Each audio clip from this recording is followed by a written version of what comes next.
Dear students, আজকের ক্লাসে তোমাদের সকলকে স্বাগতম। আজকে আমরা আলোচনা করব রুল 72 বা বিধি 72 কি।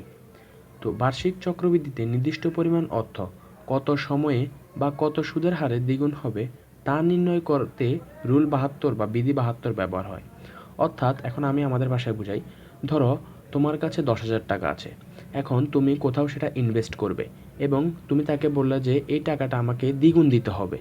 তো সেই টাকাটা কত বছরে দ্বিগুণ দিবে বা কত বছর বা কত সুদের হারে সেটা দ্বিগুণ হয়ে তোমার কাছে ফিরে আসবে সেটা নির্ণয় করার জন্যই মূলত রুল 72 বা বিধি 72 ব্যবহার হয়।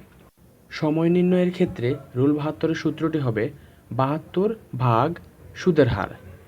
সুদের হার নির্ণয়ের ক্ষেত্রে সূত্রটি হবে 72 ভাগ সময়। আমরা যদি একটু উদাহরণের দিকে তাকাই, রুল 72 অনুযায়ী 10,000 টাকা 9% সুদের হারে কত বছরে দ্বিগুণ হবে। এক্ষেত্রে আমাদেরকে কত বছর নির্ণয় করতে বলছে, অর্থাৎ সময় নির্ণয় করতে বলছে। সেক্ষেত্রে আমরা 72 ভাগ যে সুদের হারটা দেওয়া আছে ওই সুদের হারটাকে কি করব, 72কে দিয়ে ভাগ করব। তাইলে আমাদের আসে কত, 8 বছর। অর্থাৎ 8 বছরে 10,000 টাকা দ্বিগুণ হয়ে অর্থাৎ 20,000 টাকা হয়ে ফেরত আসবে। আবার 10,000 টাকা 10 বছরে দ্বিগুণ হলে এর সুদের হার কত। এক্ষেত্রে আমাদেরকে সুদের হার নির্ণয় করতে বলছে।